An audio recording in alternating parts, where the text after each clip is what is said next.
Hello everyone, this is Dins and welcome to another video.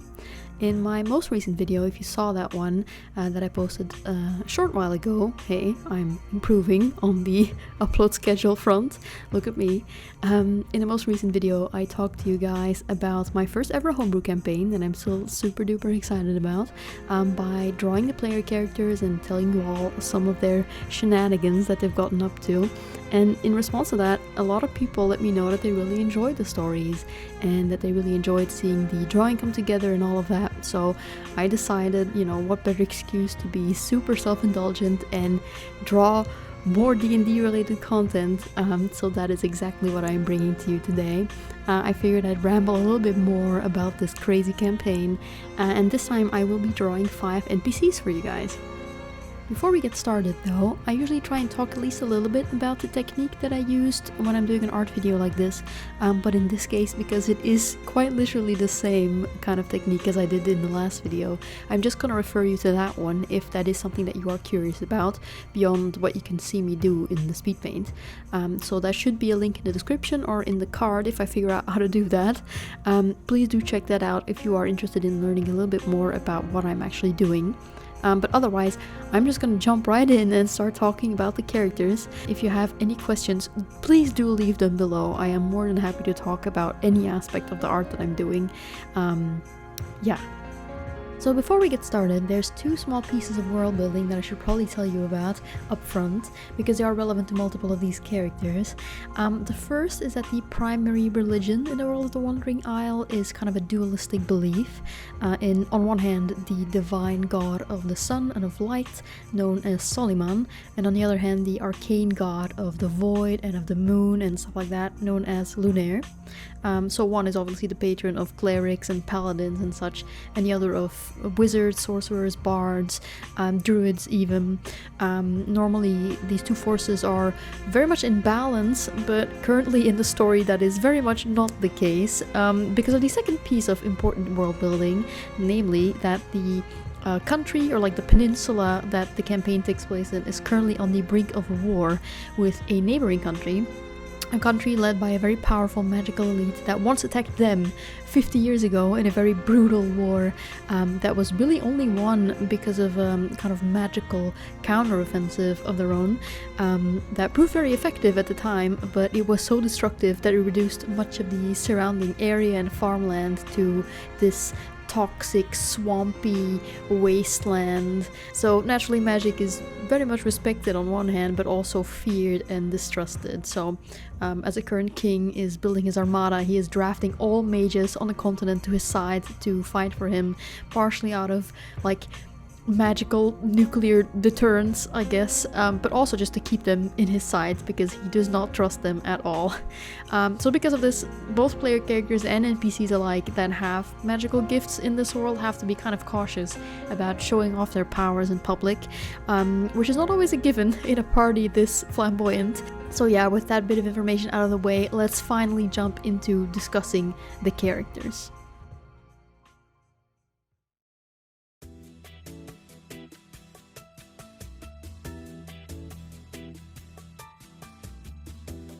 First up is immediately one of the sillier characters on the roster. This is Mikal. He is the wizard apprentice that is currently manning the counter at the magic item shop, while his mentor, the actual town mage, has been drafted for the war that I mentioned earlier.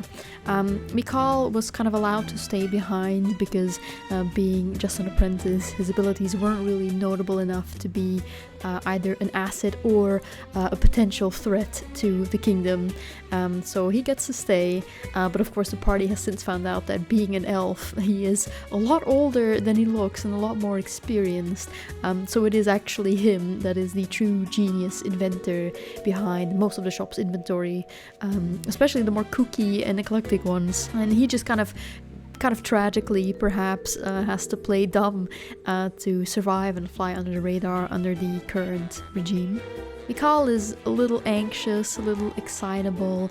He's a little bit of a fanboy also of Filion, who is the Eladrin Bard player character that I mentioned in the last video as well.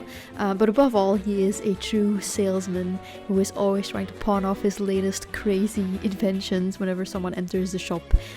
Some of which in the past have included a magic 8-ball that may or may not always tell the truth, a piece of enchanted cookware that can cast heat metal on itself, known as the Pandemonium, and lastly a weapon known as the handgun that naturally is a pistol that casts Mage Hand. So yeah, somehow bafflingly, none of these items have been actually bought by the players. I really can't imagine why. Despite his everything, he's kind of the go-to for both player characters and the NPCs in the world whenever there's like a problem that requires potion or an antidote or some sort of magical guidance to solve. More than once actually he's been called in to cure some hapless victim of a paralysis venom, which happens to be the weapon of choice of the next character in line that I'm going to be talking about, and Mikal has definitely managed to strike a pretty penny out of every single one of those interactions. Overall, he is one of the more like straightforward, kind of light-hearted cookie characters that the players have met so far, but I do love him very much in all of his weird, cringy glory. Next up in line, we have a character that's actually been discussed a fair bit already, although never by name.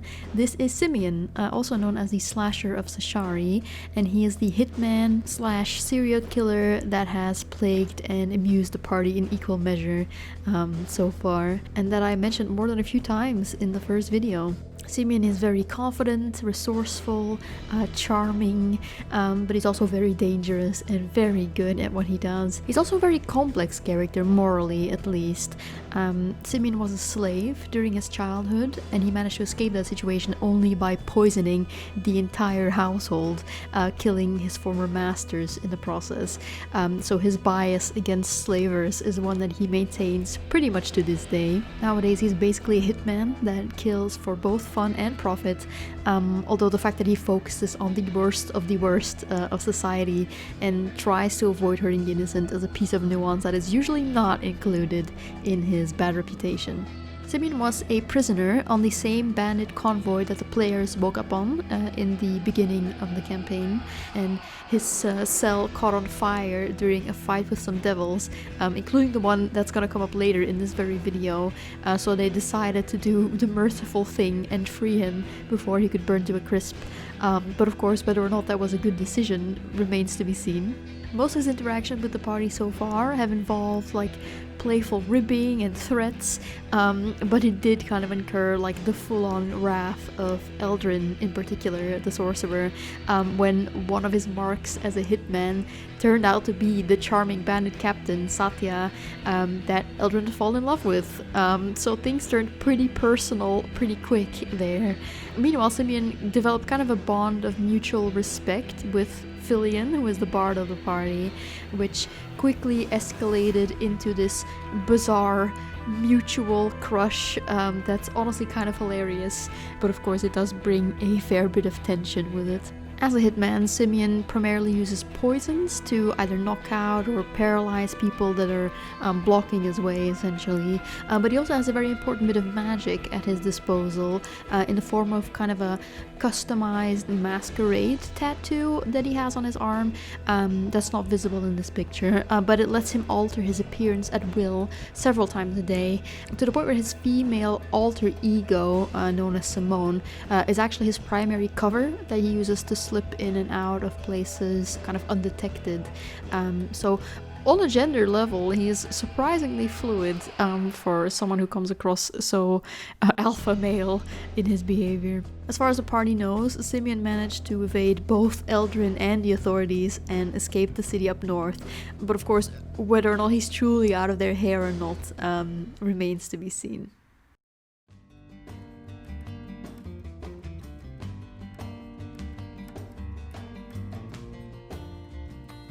Next up in line we have a very different kind of character, probably the most eye-catching one in the set actually, although he's also one of the more enigmatic ones as well. This is Santiago, and just like Storm, who I talked about in the last video, he is a polecat, which is a homebrew race that I made, and I might make a video about them in the future actually. He is the leader of a seemingly nomadic caravan that journeys across the desert, and he's a little bit of a scoundrel as well. When the party first ran into Santiago after a couple of days of wandering about in the desert with pretty much no food and no water in the sweltering heat, his first idea was to rob them, but seeing that they didn't really have much to offer that was worth anything, he decided instead that they might be more interesting as a source of company and conversation, and so he very kindly offered his food and his wine and the shelter of his camp to them, which is an act that probably saved their life, to be honest. But of course, come morning, he had robbed them of all of their money anyway, just for good measure.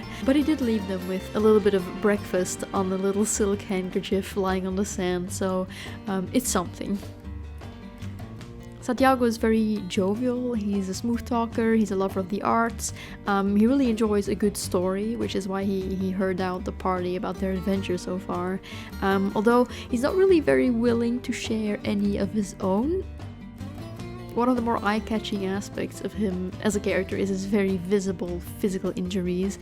His arms from the hands up pretty much to the elbow are entirely burned in a way that seems anything but natural, but the only explanation the party could get out of him is that it's apparently a bad idea to try and steal from a wizard.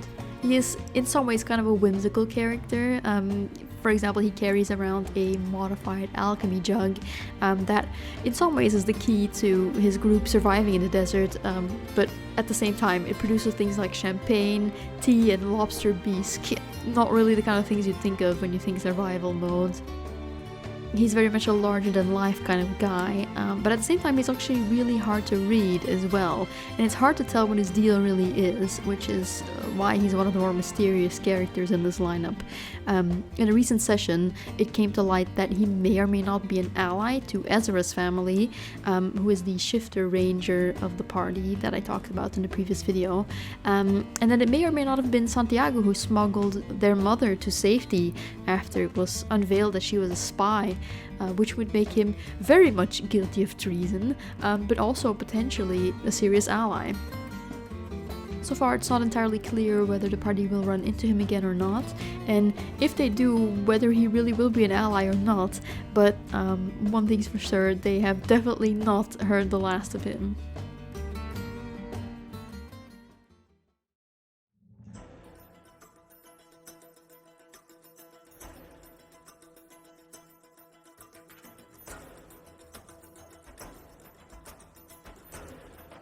Next up is certainly one of the more intimidating characters in the lineup, and the first proper minor antagonist of the campaign as well.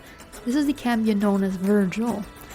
While he wasn't the first NPC that the player characters encountered, he sure did his best to kill literally every other NPC that they'd met before him, so I guess A for effort. Virgil is the son of a greater devil, presumably, and he has been tasked by his father to capture the ever-enigmatic Illuvial, who is actually the final member of our lineup for the day, although clearly Virgil has not been successful so far. In the very first session of the campaign, he attempts to get a clue to his whereabouts out of the party, even using like his mind control abilities to befriend one of them. I think it was Ezra, but unfortunately for him, the year and a half that had been wiped from their memories, like I have described in the previous video, included everything they ever learned about Illuvial, so to his frustration, he was left with nothing much to go on. Thankfully, he left his minions to do the dirty work of killing the party rather than handling them himself, so that did give them some chance to make it out alive and actually be a part of the campaign that I made. Virgil is in many regards a rather typical cambion. He's a certified little shit, he's arrogant, he's a little sarcastic, he's far too used to being the strongest person in the room to have any real respect for anyone or anything. At the same time, though, he's a lot more human than the fiendish minions that have been assigned to him would like, especially in his rather blasé attitude towards typical fiendish traditions like making and honoring contracts, gathering souls, killing for pleasure.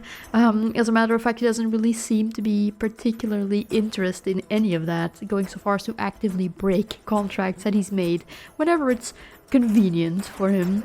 Such as in a recent session where he pretty much used the adventuring party to kill a group of salamanders that he owed a debt to, so he wouldn't have to hold up his end of the bargain. Perhaps thankfully for the party, again, he doesn't seem as sadistic as the average fiend either. He's more so bemused by them than anything, especially since they survived him sicking his dretches on them in the first session. Although it's still quite far from actually growing a soft spot for them. He's no simian. As minor antagonists go, Virgil is definitely still fairly punchable. In the very first session, he rather brutally murdered the hardened but kind older wizard character that had been protecting the party up to that point by stabbing him right through the chest with his flaming spear. So they certainly have a reason to hate him, but he definitely has more Zuko potential than the average fiend, if not just because he seems to be dealing with a fair amount of daddy issues as well, some unrealistic expectations, some big infernal shoes to fill, all of that, which is surprisingly relatable in this group. And I guess it also helps his cause that he's really hot. In the last confrontation Virgil had with the party, he was actually projecting himself through a special sending stone that one of his imp minions is holding, shaped like a little brass statuette, which the party actually managed to snatch after brutally killing the imp pretty much the moment Virgil left the chat. Of course, what they're going to do with that thing, now that it's in their possession, remains to be seen, but I, for one, am excited to see what's gonna happen now that they have a hotline to Satan Jr. chilling in their pocket. One thing's for sure though, both Virgil and the party seem to be looking after the same thing, or the same guy even, so it's only a matter of time until he shows up again, and one of these days it is not gonna be an illusion.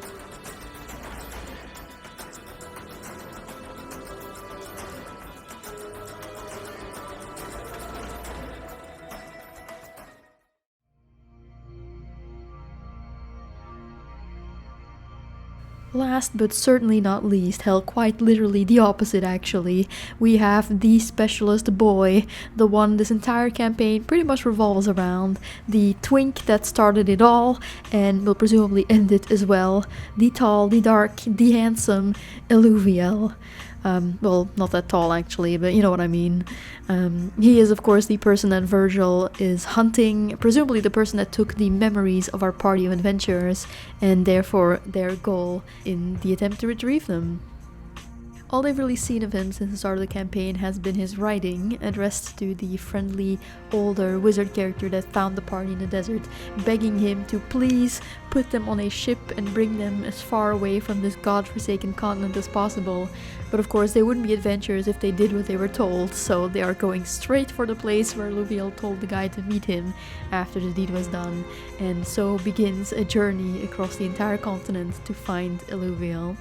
Although not much is known about Eluviel himself, he is actually a somewhat notorious character in the world of the campaign. For one thing, his name is literally the first word in the adage of the arcane god of the void, Lunaire, that I mentioned in the beginning. The adage when pronounced in Celestial anyway. So not surprisingly, he is known as a very potent mage or wizard.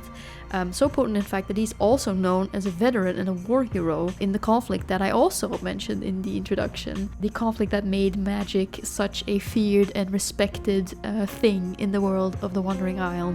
Speaking of, he actually has something to do with the name of the campaign as well.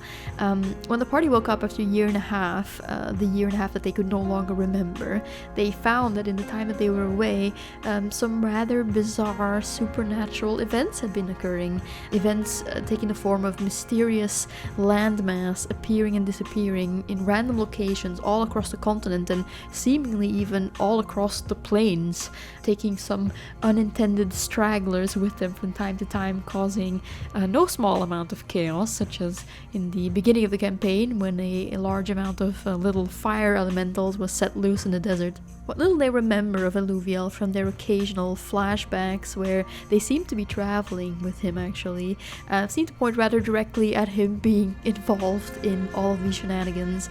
And yes, I did watch the entirety of Noah's Island as a kid, thanks for asking. Alluvial is still mostly a mystery to the players at this point in time, so naturally there's not a great deal that I can tell you either without spoiling them. But what I can say is that he is, of course, by far my favorite character in the entire campaign. He is one of those delightfully tragic characters that has lost everything and made so many mistakes, despite only ever really wanting to do the right thing. Despite how powerful he is on the surface, he's a very flawed character that has done some amazing things, but also some really selfish things, and he's of course the instigator behind much of the campaign's ongoing story. The closer the characters get to meeting their goal, the more they learn about Alluvial, and I, for one, am very excited to see where it's all going to go.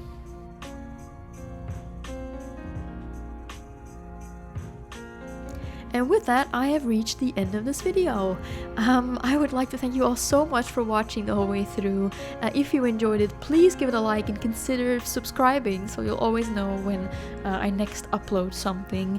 Hopefully it won't be a whole year between my next upload this time. I think I've been doing better than usual. So yeah, consider hitting the bell as well so you'll be notified when I do, because they are so sporadic. I would love to do more of these in the future. Hell, I have plenty of characters left to talk about, plenty of NPCs, so if that is something that you're interested in, please do let me know in the comments, actually. I read all of them, I really love reading them, you people are so sweet to me, and you know, if you have any suggestions for future videos, I would be more than happy to listen to any requests that you have.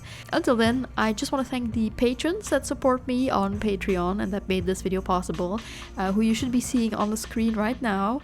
Thank you all so much, and I will see all of you in the next one.